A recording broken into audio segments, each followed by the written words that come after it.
नमस्कार मित्रों, आप सभी का स्वागत है मेरे इस नवीन प्लेटफॉर्म पर और मेरे इस नवीन चैनल पर।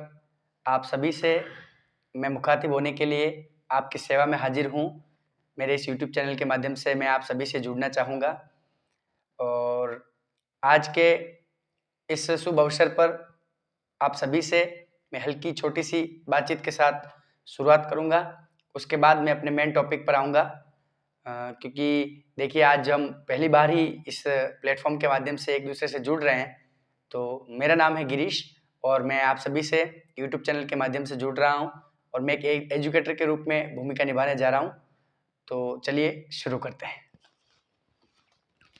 आज के इस सेशन में हम बात करेंगे कि अंतिम दिनों में जो आगामी रीट महाकुंभ परीक्षा है, उसमें हमारी क्या रणनीति होनी चाहिए और अंतिम जो 6 दिवसीय रणनीति होगी, एक अचूक रणनीति ऐसी होनी चाहिए जिससे हम अपने लक्ष्य को भेद सकें और पूर्णतः सफल हो सकें। देखिए मित्रों, सबसे महत्वपूर्ण परीक्षा देना है। परीक्षा की तैयारी करना, बहुत सारे सोर्सेज से किताबें और कॉपीज़, नोट्स में जो भी आपकी विषय वस्तु है उनको पढ़ना, उनको रिवाइज़ करना, प्रीवियस ईयर क्वेश्चन करना, ये बातें सब सत्य हैं। लेकिन जो परीक्षा हॉल में जो एक विद्यार्थी, औसतन विद्यार्थी जो गलतियाँ करते हैं, उनके बारे में थोड़ी मैं चर्चा करूँगा। तो आज का मेरा पहला बिंदु होगा कि एग्ज़ाम हॉल में पेपर को हल कैसे करें। जो एग्ज़ाम हॉल है, जहाँ हम पेपर देने जाते हैं, वहाँ हम पेपर को सरल कैसे करें या सॉल्व कैसे करें। तो देखिए, सबसे पहले अगर मेरी आप बात माने एक बड़े भाई होने के नाते, तो सबसे सर्वप्रथम आप ओएमआर की एंट्रीज़ को पूरा करें, देन पेपर को ओपन करें। क्योंकि देखिए आजकल बहुत सारे बच्चे ओएमआर में गलती करने की वजह से बाहर हो जाते हैं। तो मेरी आप सभी के साथ शुभकामना है कि आपके साथ ऐसा न हो और आप ओएमआर की सभी सारी एंट्रीज़ पूर्णतः पूरी करें। उसी के बाद उस पेपर सील को खोलें और अपना पेपर करें।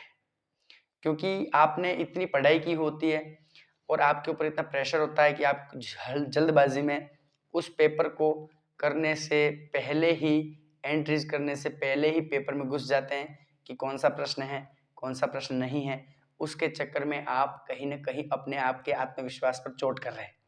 तो मेरी सलाह है आप सभी को कि आप सबसे प्रथम ओएमआर शीट की एंट्रीज़ को पूरा करें, उसके बाद पेपर को खोलें, तभी आप अपना पूरा पेपर करें। पेपर सॉल्व करने के कुछ तरीके भी हैं, क्योंकि एक विद्यार्थी यहाँ से जब कक्षा से उठकर या अपने रूम से उठकर जब परीक्षा हॉल में जाता है, तो उसे बिल्कुल भी मालूम नहीं होता कि वहाँ का प्रेशर कैसा होगा। तो सबसे पहले अपने को ओएमआर की एंट्री पूरी करनी है। उसके बाद जितना आपने पढ़ा है, रिवाइज़ किया, उसमें से कोई प्रश्न आ जाता है, तो आप ऑप्शन को काट कर उस प्रश्न को सरल कर लें। उस प्रश्न को सरल करने की सर्वोत्तम उपयुक्त विधि कोई है, तो वो है ऑप्शन काट कर। क्योंकि देखिए, पेपरों का स्तर बदल चुका है, पेपर का पैटर्न इस बार भी बदलेगा, पेपर अच्छा क्वालिटी का होगा क्योंकि कॉम्पिटिशन ज़्यादा है। तो आप ऑप्शन काटने की जो विधि है, ऑप्शन टेस्ट करें कि 4 ऑप्शन में से 2 गलत हो जाएँगे, तीसरा गलत हो जाएगा तो प्रोबेबिलिटी आपके सही होने की बढ़ जाएगी।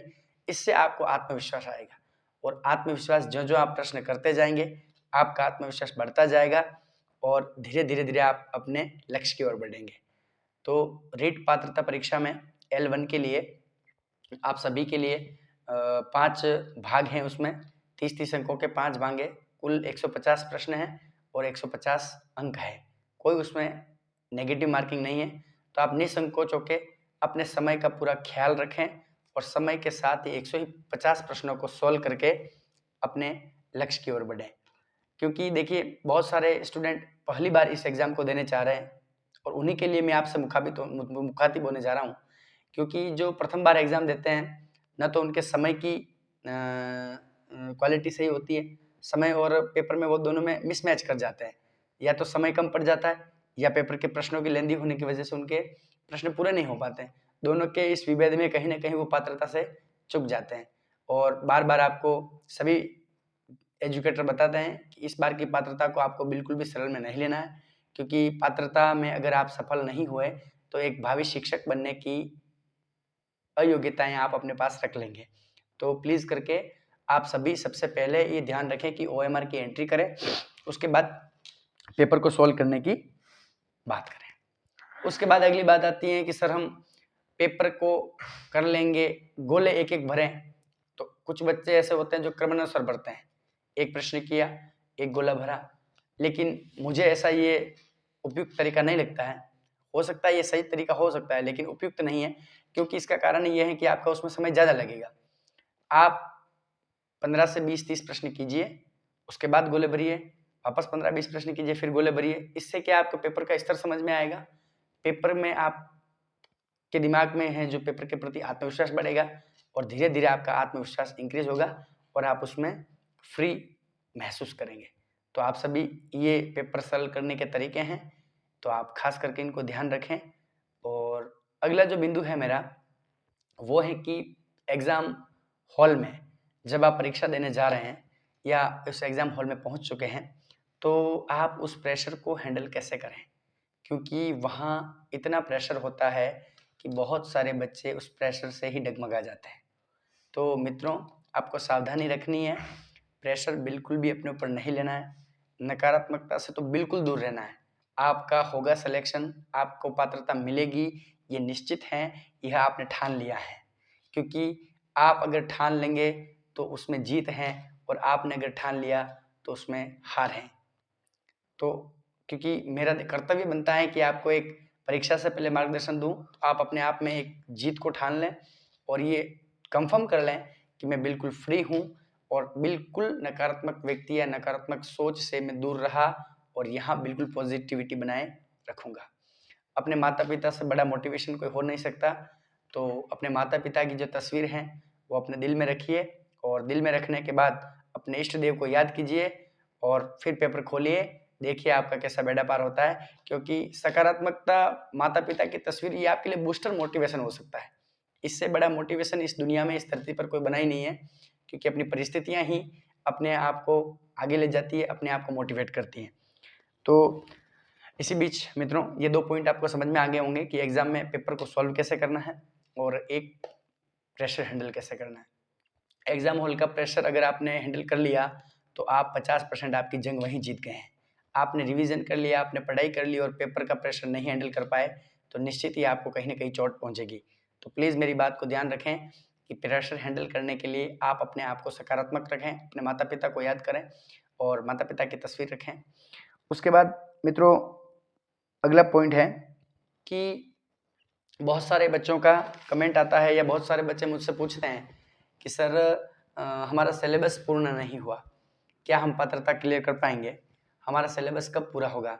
मैं आपको एक सलाह दूं या मेरी आप सच बात मान लें, ये सार्वभौमिक सत्य है लगभग, कि किसी भी बच्चे का या किसी भी एस्पिरेंट का परीक्षा से पूर्व सिलेबस पूर्ण नहीं होता है, कभी नहीं होता है। कहीं न कहीं कुछ न कुछ टॉपिक ज़रूर छूट जाता है और सिलेबस पूर्ण नहीं होता है। आपने जितने टॉपिक पढ़ लिए हैं, उन पढ़े हुए टॉपिक्स को आप अपने अंतिम दिनों में रिवीजन करें, फास्ट रिवीजन करें, ग्रुप वाइज रिवीजन करें। चाहे तो आप उनको PYQ, previous year questions, revisions या फिर आपको जहाँ कोई क्वेश्चन अच्छे लगते हैं वो क्वेश्चंस करें, लेकिन करें, कुछ न कुछ जरूर करें, क्योंकि 5 दिवसीय जो रणनीति है ये आपको बहुत आगे ले जाएगी। और ग्रुप वाइज रिवीजन की बात है तो मैं आपको बताता हूँ कि क्योंकि पात्रता में जो प्रथम बार बैठ रहे हैं विद्यार्थी, उनको ऐसा नहीं है कि उनके 5 सब्जेक्ट में कोर्स भी पूरा है और 5 सब्जेक्ट में वो महारत हासिल है, ऐसा बिल्कुल भी नहीं हो सकता। तो मेरे हिसाब से अगर आप देखें तो साइकोलॉजी, मैथ्स और हिंदी, ये अगर कोई ब्रिलियंट स्टूडेंट है, किसी कैचअप शक्ति अच्छी है, तो ये 3 ग्रुप को ज़्यादा टाइम दे और इसमें अच्छे अंक हासिल करने के लिए अच्छे अंक हासिल करने की कोशिश करें, तो आपकी पात्रता पूरी निकल सकती है। या फिर कोई सब्जेक्ट पे अच्छी कमांड रखता है विद्यार्थी, तो वो हिंदी सेकंड सब्जेक्ट और EVS को ले सकता है। तो देखिए, आप ऐसा कुछ ग्रुप का कॉम्बिनेशन बनाइए कि 2-3 ग्रुप ऐसे हो, 5 में से 5 सब्जेक्ट में से 2-3 प्रारूप या भाग हैं, वो ऐसे मजबूत हो जाने चाहिए कि आपकी पात्रता हंसी निकल जाए। लेकिन पैटर्न जरूर बदलेगा, इस बात को ध्यान रखना। एग्जाम के पैटर्न अब चेंज हो चुके हैं, तो आपकी पढ़ाई आपको विजित करेगी, यही मेरी शुभकामनाएं हैं। और अगला पॉइंट अपन डिस्कस करेंगे कि रिवीजन ज़्यादा से ज़्यादा करें, या फिर PYQ करें। तो देखिए मित्रों, इसमें मैं दोनों के साथ चला जाऊँगा। आप रिवीजन भी फास्ट करें और साथ-साथ थोड़ा-थोड़ा PYQ करें, ताकि 5 दिन में आपका आत्मविश्वास दुगुना हो जाए और आप जहाँ थे वहाँ से आप डबल आत्मविश्वास लेके चलें, ताकि आपकी पात्रता सुनिश्चित हो जाए और आप अपनी पात्रता को हासिल करने में कोई कसर न छोड़ें। तो मित्रों, इस सेशन में हमने आपके साथ इतनी बात की और मुझे आशा है कि आपको ये मेरा सेशन पसंद आया होगा। तो आप जो भी विद्यार्थी हैं उनके साथ इस सेशन को शेयर ज़रूर करें, क्योंकि आप शेयर करेंगे तभी किसी को फ़ायदा होगा। और मैं चाहता हूँ कि सभी बच्चे जो कहीं न कहीं मोटिवेशन की राह देख रहे हैं, कहीं न कहीं अपने आप को ढूँढ रहे हैं कि हमें कैसे कुछ करना है, तो प्लीज़ स्टूडेंट्स, नए जो स्टूडेंट्स हैं या पुराने जो भी मेरे मित्र हैं, प्लीज़ आप एग्ज़ाम हॉल में घबराएं नहीं, प्रेशर को हैंडल करें। जो आपने पढ़ा है वही आएगा, वही आप सॉल्व करेंगे और आपकी पात्रता सुनिश्चित हो जाएगी। और अगली मैं आपको एक छोटी सी न्यूज़ और दे देता हूँ मित्रों, आपका ज़्यादा समय खराब नहीं करूँगा इन कीमती वक्त में। आगामी जो मेरे वीडियो रहेंगे, मैं कोशिश करूँगा, क्योंकि मैंने भी बहुत अपने संघर्ष किया है इन चीज़ों के लिए, और मेरा छोटा-मोटा जो भी अनुभव है, मेरे अनुभव से मैं आपको EVS के लिए कुछ छोटा-सा कंटेंट अगले 2-4 वीडियो में उपलब्ध करवाऊँगा। कुछ 10-10 मिनट के छोटे-छोटे वीडियो डालूँगा 4-5, तो आप उन सभी वीडियो को ज़रूर देखें मेरे इस चैनल पर। और EVS के जो जितने भी कंटेंट हैं, जितना आपका सिलेबस टॉपिक है, क्योंकि मुझे पता है कि बहुत सारे बच्चों का EVS में कहीं न कहीं कमज़ोरी रहती है। सभी टीचर मिल पाते हैं, लेकिन EVS को कोई इतना प्रेफ़र नहीं करता है। तो मेरे अनुभव से, मेरे दिमाग से, और जहाँ से RBSC का पैटर्न रहता है सवाल पूछने का, पिछली कुछ भर्तियों परीक्षाओं का मैंने अध्ययन किया है, पेपरों का, तो देखिए उनके अनुसार ही अगर RBSC पैटर्न बनाती है और वही पैटर्न अगर रह गया मित्रों, तो निश्चित मान के चलिए मैं जो आपको PDF दूँगा उसमें से लगभग आपको इतने प्रश्न मिल जाएँगे कि आप अपनी पात्रता सुनिश्चित कर पाएँगे। यदि आप 5 नंबर से पात्रता में रह रहे थे, तो आप समझ लीजिए आप 10 नंबर प्लस हो जाएँगे। ऐसा मैटर आपके लिए मैंने तैयार किया है और आगामी मेरे वीडियो में मैं आपको ज़रूर दूँगा। मुझ पर विश्वास रखिए, क्योंकि एक छोटा-सा 10-10 मिनट की मैं आपको क्लिप दूँगा, आपका समय बिल्कुल ख़राब नहीं करूँगा। आप उन क्लिपों को ज़्यादा से ज़्यादा शेयर करना, मेरे इस चैनल को सब्सक्राइब कर लेना, और जो भी अपने जितने भी मित्र हैं उन सभी को कहिए कि मेरे इस चैनल से जुड़ जाइए, क्योंकि EVS के लिए जो मैं आपको मैटर प्रदान करूँगा, मेरा आप सभी से वादा रहा कि उसमें से ज़्यादा प्रश्न छपेंगे।